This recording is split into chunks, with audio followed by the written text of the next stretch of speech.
Hola, buenas tardes. Mi nombre es Ortiz Alcántara Yutset Daniel y vamos a hablar de la presentación responsabilidad en el derecho penal fiscal.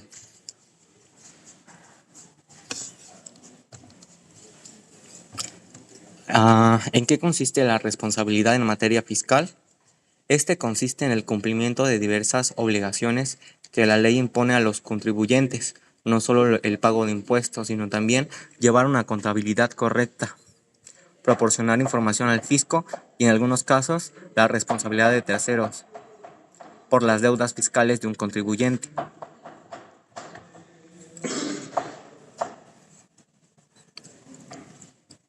¿Cuáles son las obligaciones que emanan de la responsabilidad en materia fiscal?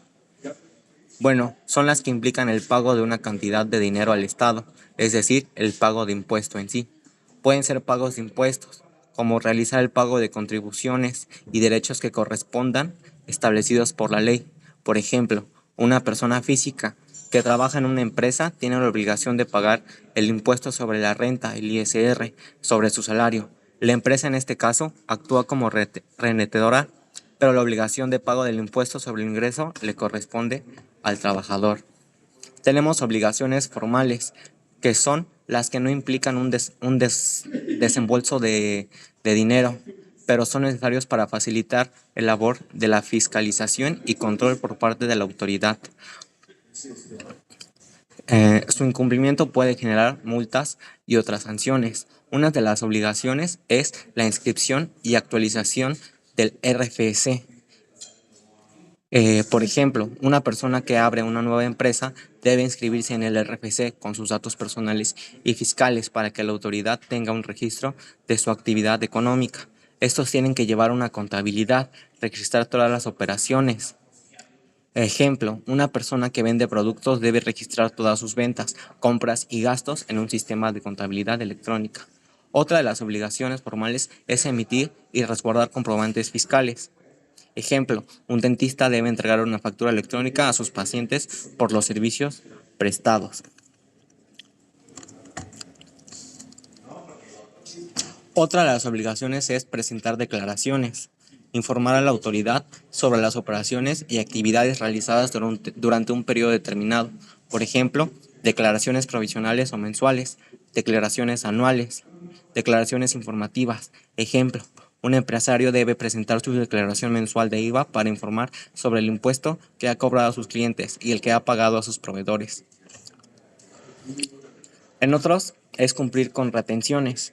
Eso es cuando un contribuyente es responsable de retener impuestos a terceros, como el ISR. Ejemplo, una empresa que contrata a un diseñador independientemente debe retener una parte de los honorarios por concepto del ISR y luego pagarla al SAT. ¿Qué es un responsable solidario? En materia fiscal, un responsable solidario es un tercero que, sin haber sido el contribuyente original que generó el hecho imponible, tiene la obligación legal de responder por el pago de las deudas tributarias de dicho contribuyente.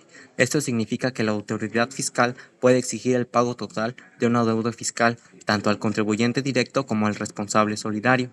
Por ejemplo, la ley establece de forma expresa que pueden ser responsables, según el Código Fiscal de la Federación, el representante legal, que es el responsable solidario de los impuestos de una empresa, los socios o accionistas, como cuando una empresa oculta sus operaciones o incurre en infracciones graves, el fisco puede exigir el pago de los adeudos fiscales, y los adquirientes de negocios, las personas que adquieren una empresa o un negocio que se convierten en responsables solidarios de los contribuyentes que se hubiesen causado antes de la adquisición. ¿En qué consisten los elementos de la responsabilidad jurídica? Los elementos son la conducta, acción o omisión, el daño patrimonial al Estado y el nexo causal entre la conducta y el daño. A diferencia de la responsabilidad civil tradicional, la responsabilidad fiscal no busca simplemente la sanción, sino la restitución del daño. ¿Cómo nacen y se extinguen las responsabilidades en materia fiscal? La responsabilidad en materia fiscal es una obligación tributaria y surge cuando el hecho agravado y se extingue por varios medios establecidos de la legislación fiscal de cada país. ¿Cómo nace la responsabilidad fiscal? Nace al deber pagar un impuesto al momento de realizar un acto o un hecho que está definido en la ley y que causa un tributo, por ejemplo, con la venta de bienes, con la obtención de ingresos y la importación de bienes. ¿Cómo se extingue? Se extingue una vez que la responsabilidad fiscal ha nacido y existen varias formas de extinguirla: por el pago, por la compensación, por la condonación, por la prescripción y por la cancelación. ¿Cuáles son los tipos de responsabilidad solidaria? Tenemos administradores y directores. En materia fiscal, esta es la obligación de un tercero responsable solidario de responder por las deudas tributarias de un contribuyente. Están los administradores y directores gerentes, las personas que tienen conferida la dirección general, la gerencia general o la administración única de las personas morales. Los liquidadores y síndicos, los representantes legales y los socios y accionistas. La responsabilidad solidaria en materia fiscal se determina si los socios o accionistas tienen un control efectivo de la sociedad y en el caso de que no se cubra una deuda fiscal, se le exige el pago de manera limitada al porcentaje de su participación en la capital social. ¿Quiénes son los sujetos responsables de los delitos fiscales?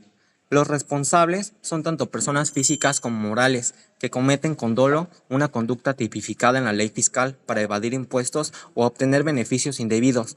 Los sujetos pueden ser quienes realizan la conducta, quienes lo consientan o se sirven de otro como instrumento y quienes la encubren. Son sujetos responsables las personas físicas, por ejemplo, las que presentan una declaración falsa. Las otras son personas morales, las empresas cuyos administradores cometen el delito en su nombre o beneficio para evadir impuestos, y los intermediarios, personas que ayudan a contribuyentes a delinquir, como un contador que participa activamente en la falsificación de información fiscal. Un ejemplo es un comerciante que declara ingresos menores a los reales para pagar menos impuestos en caso de persona física. En caso de persona moral, es una empresa que emite facturas falsas a través de sus representantes legales para simular operaciones y reducir su carga fiscal. Y los intermediarios, por ejemplo, un asesor fiscal que ayuda a crear esquemas de simulación para evadir el pago de impuestos. ¿Qué es el encubrimiento y la tentativa de los delitos fiscales? El encubrimiento de los delitos fiscales ocurre cuando una persona, sin haber participado en el delito principal, ayuda a ocultar la evasión fiscal o sus responsables, y la tentativa de delitos fiscales se configura cuando se inician los actos para cometer un delito fiscal, pero este no se consuma por causas ajenas a la voluntad del autor. El encubrimiento se refiere a acciones realizadas después de que el delito principal se ha cometido. La persona encubridora actúa con conocimiento del hecho delictivo y busca ocultarlo o proteger al delincuente. Un ejemplo es cuando un contribuyente comete un fraude fiscal. Su contador, al auditar sus finanzas, detecta el delito pero no decide informarlo a las autoridades. En lugar, el contador altera o destruye documentos contables para dificultar la investigación y favorecer al cliente. En este caso, el contador no participó en el fraude original, pero sí en el encubrimiento. La tentativa de delito fiscal ocurre cuando el autor inicia la ejecución de un delito, pero el resultado previsto no se materializa por motivos externos a su voluntad. Un ejemplo: una persona crea facturas falsas para disminuir sus impuestos, pero antes de que pueda presentarlas al SAT, la documentación es confiscada durante un cateo por delito. El contribuyente ya realizó la acción para delinquir, pero no llegó a consumar el delito. Hasta aquí con la presentación, muchas gracias.